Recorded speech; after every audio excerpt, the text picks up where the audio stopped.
Today, check us 9 p.m. tonight. We go live on SoFlo TV. I'm talking about myself with Brains and a Beat, and we're going to have a nice discussion. The show should be about an hour. Last week we went for 3 hours. We're not trying to do that this week. We don't want the thing get drawn out and people start get bored on them something there. So we're going to do multiple topics this week for 1 hour. 15 minutes per topic and chop it, go right through.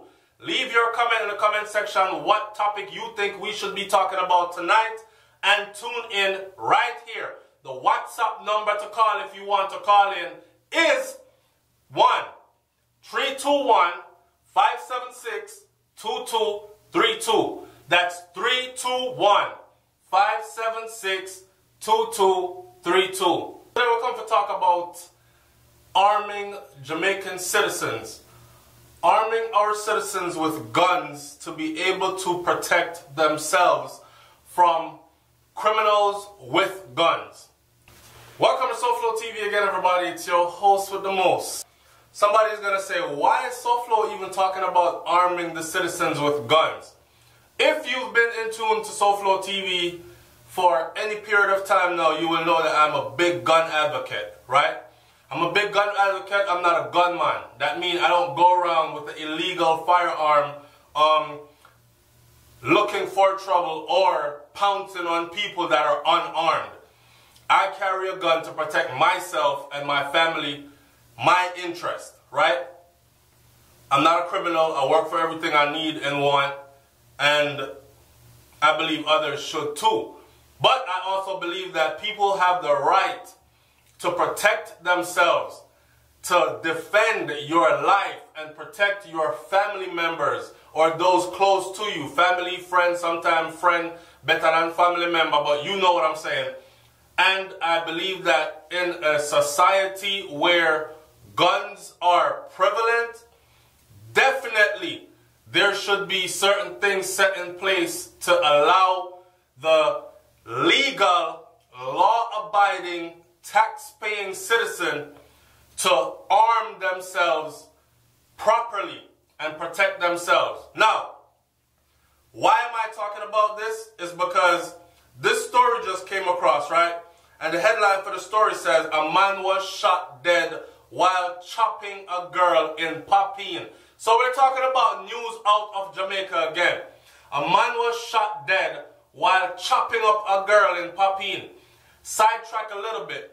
Myself and Brains and the Beat, we've done videos, countless videos now, or quite a few videos on the state of mental illness in Jamaica. And we've said before, there are many people running around in Jamaica that are mentally ill, right? To all levels, all degrees. Like some are extremely mentally ill, them walk on the road, them eat out a trash can, them run down people and chop them up or fling big stone, bust up innocent people's head. And you have those that can function from day to day. You might see them out every night at a party or something like that. But if you check their lifestyle, they're constantly high or drunk.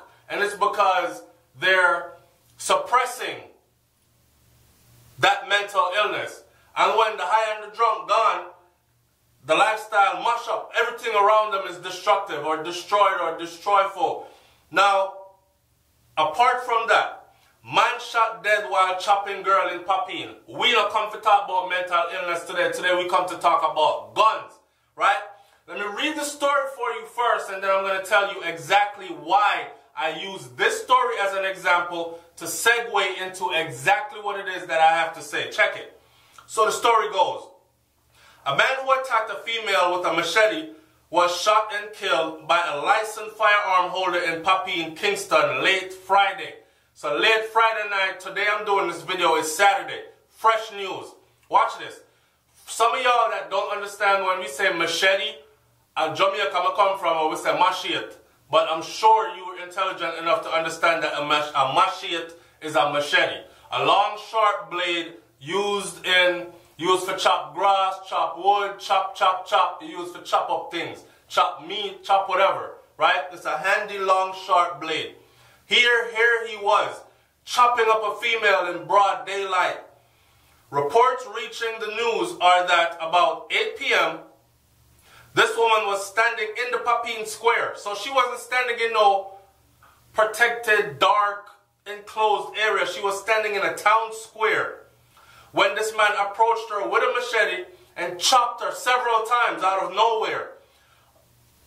Now, you know, when the news report things, we don't normally know the details in detail firsthand, because this news reporting did not say if it was a stranger that approached her or if it was some man that she had a relationship with and they broke the relationship off. We've seen these stories many a times coming out of Jamaica, and not only Jamaica but many other places where the woman wants to leave. She decided she could finally leave the relationship.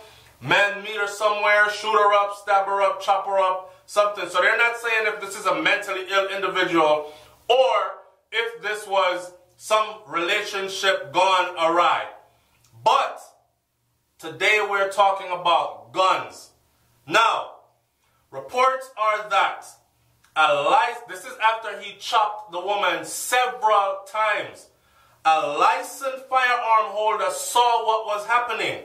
So let me stick a pin right there and say something. When you get this gun, right, it is not only to protect you yourself, it is to protect your fellow man that you know is a law-abiding, tax-paying, good citizen.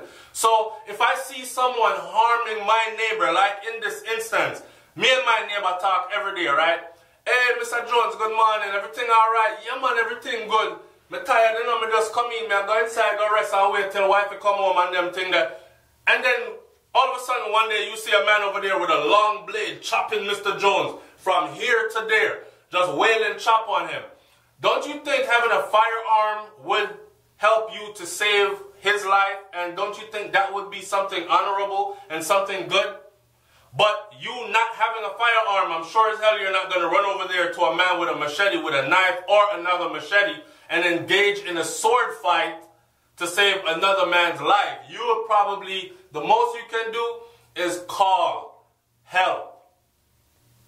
So it becomes very necessary. In this story, after this female had been chopped several times, reports are that a licensed firearm holder saw what was going on. The man attacked the girl and chopped her several times. It looked to me as if the man was going to kill her.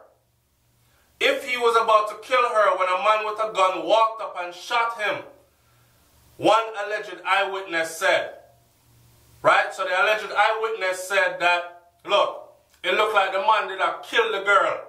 He was about to kill her because apparently she couldn't get away and she had already sustained several chops. This licensed firearm holder saw what was going on, and it's not the licensed firearm holder giving this account of the story. This is a standard by, a passerby. It looked as if the guy was about to kill her. Somebody with a gun roll up. The injured man was taken to the hospital where he was pronounced dead.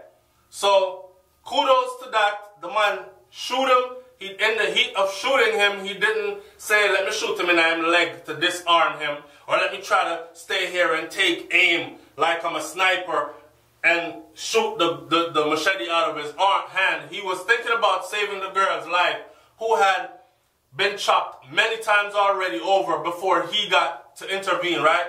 The female has since been admitted to the hospital. All right, so it is with this story that I use to segue into, and please don't forget about mental illness, but it is with this story that I use to segue into, do you see how, right under that story, there's a comment that said, thank you God, somebody was able to save her. All right. The same people that are saying, thank you God, somebody was able to save her, are the same people that whenever I do a video, right, and I say something about arming the citizens of Jamaica, these people will come and say, no, this never works. The citizens of Jamaica should not be armed because more guns aren't going to solve anything. Let me tell you something, right? Let me give you a good example. Right now I'm in Texas, right? Apart from being a Jamaican, I consider myself to be a Southern boy, because I was raised in the South. So we're talking about Florida, we're talking about Georgia, we're talking about Texas. Anybody who knows anything about the United States of America, you will know this. And let's not bring in my military background, but you will know this. You will know that certain states in the United States of America are places that stories like these will never run. Because the outcome for this is a deterrent for anybody that is even thinking about doing this. Even the craziest person has a moment of clarity. So when they pick up a blade and they're thinking, I'm just going to go chop up this person.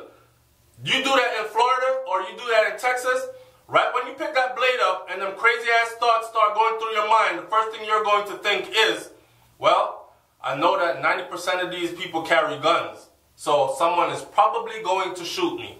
Simple.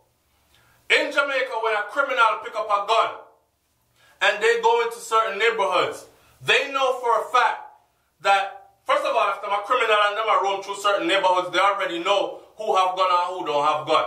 Unless a man a hold on him thing secretly, right? Now, they have a good idea that majority of the people that live in that community do not own weapons.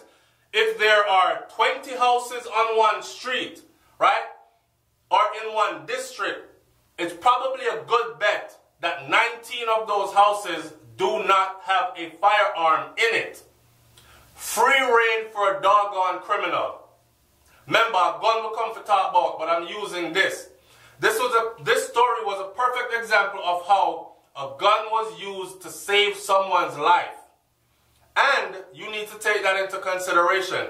I want my audience to not only like, comment, share, or subscribe, but to leave your comments in the comment section below and let's engage in some intelligent conversation talking about arming the citizens of Jamaica. And I'm not just talking about just putting guns out there. Listen, Jamaica is filled with guns. We already know that. There are more guns there, probably more guns than people to rot in.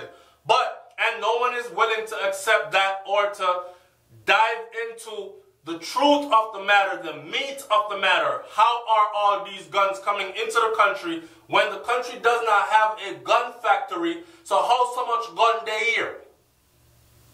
So you see prime ministers, politicians, and like all of them, they're running around like chickens with their heads cut off.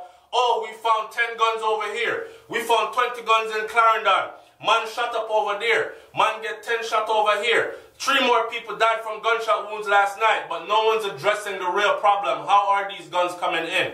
So, let's go ahead and move beyond that, because we realize now that they will never address that issue and genuinely fix it.